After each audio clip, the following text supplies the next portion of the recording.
Cuando se habla de reformas laborales, las líneas de tendencia por uno a las cosas es mejor mirarlas viendo los sucesivos pasos que, como se ha dicho antes, se van dando para llegar al objetivo final. Y el objetivo final es empresas sin trabajadores y, si es posible, ganar dinero incluso sin tener empresas. Esa es la línea y me voy a explicar con esto. Bueno, entonces, lo primero que estos 100 expertos plantean es que para acabar con la dualidad laboral es preciso simplificar el actual menú de contratos de trabajo con indemnizaciones por despido tan diferentes. Es decir, la primera es que en realidad, dicen, dejando el contrato de interinidad para sustituir a trabajadores en baja temporal, el resto de los contratos temporales debe desaparecer. O sea, debemos pasar simplemente a tener toda la gente un contrato indefinido. Y lo que pasa es que este contrato indefinido tiene que ir teniendo un coste por despido gradual y en función de la antigüedad. No llegan a decir cuánto habría que pagar por el despido el primer año, el segundo, el tercero, el cuarto, pero dice que la calidad de todas las personas tendría que ser de personal indefinido y que al final habría que dar una indemnización diferente por la antigüedad, como digo, y que el único contrato que podría ser llevado al juzgado de lo social, o sea, discutido, sería el contrato por causas discriminatorias. El contrato por causas discriminatorias es, en este momento, pues el contrato por aquellas causas de diferencia de trato que impide la Constitución, pues por razón de sexo, origen nacional, etcétera, etcétera, ¿no? Lo primero que hay que plantear respecto a esto es que la dualidad del mercado de trabajo es algo mucho más amplio, muchísimo más amplio que tener trabajadores temporales y trabajadores fijos. Es decir, la construcción de la dualidad en el mercado laboral es algo que lleva muchos años y yo voy a hablar un poco de los pasos. Entonces, desde el punto de vista de la contestación a un planteamiento así, es que efectivamente hay un mercado laboral muy dualizado, que no es también asunto de quién está en la empresa con carácter fijo y quién está con carácter temporal, pero es mucho más amplio. Entonces, para empezar,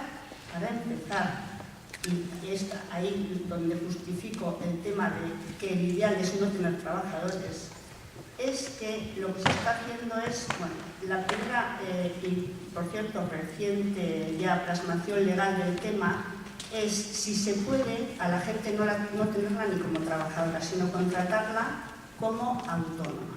Ese es un fenómeno que se conoce y que se conoce en las empresas y se conoce fuera de las empresas. En el año 1994, la primera reforma laboral, si alguna gente que está aquí recordará que fue muy sonado, el hecho de que de un plumazo sacaron del Estatuto de los Trabajadores a las personas que eran transportistas con vehículo propio. Es decir, gente que por todo tenía una condición de trabajadores asalariados, por una ley, por una reforma, salen del Estatuto sin mayor explicación, además, simplemente son autónomos, porque sí. Esto venía, bueno, alguien recordará, por ejemplo, que ya hace tiempo que no se ve a la gente de Repsol con su cacharro color butano y su camión color butano y todo color butano. Bueno, esto es porque de repente, después de haber sido trabajadores de la empresa, pasaron a ser autónomos. Y cuando fueron a los tribunales diciendo no somos autónomos, somos trabajadores por cuenta ajena, les dijeron: si ustedes tienen un camión de su propiedad, aunque les pongan el horario, el uniforme, la ruta, el precio que tienen que cobrar, todos ustedes son autónomos. Quiero decir que el concepto de trabajar autónomo se ha ido ampliando tanto con el tiempo que hubo un momento en el que decidieron legalizar esto. Es decir, los falsos autónomos ahora se les llaman TRADES, que son trabajador autónomo dependiente económicamente. Desde el año 2007 tienen su estatuto. Y ese estatuto en el que la caracterización de quiénes son es indistinguible de lo que es un trabajador por cuenta ajena. Bueno, pues, ¿qué derechos tienen? La definición, la digo rápidamente, es aquellas personas que ganan el 75% de sus ingresos al menos de un solo empleador. Y además son personas que por ley no pueden subcontratar los servicios. Quiero decir, porque si yo soy autónoma, yo vendo un servicio, yo puedo ver si lo hago yo, o yo subcontrato, o yo tengo trabajadores.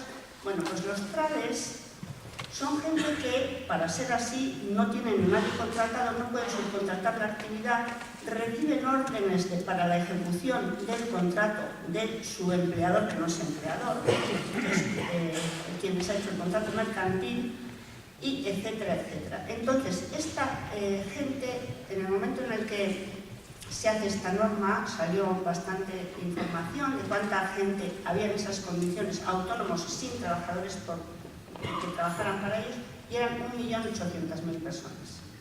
De este 1.800.000 personas, efectivamente habrá una gente que eran, en fin, tenderos y tenderas pequeñas, pero hay muchísima otra gente que quien está aquí en la empresa sabe que está siendo contratada por cuenta propia. Bueno, esa es la primera dualidad. Porque esta gente, como derechos laborales, tiene 18 días de vacaciones,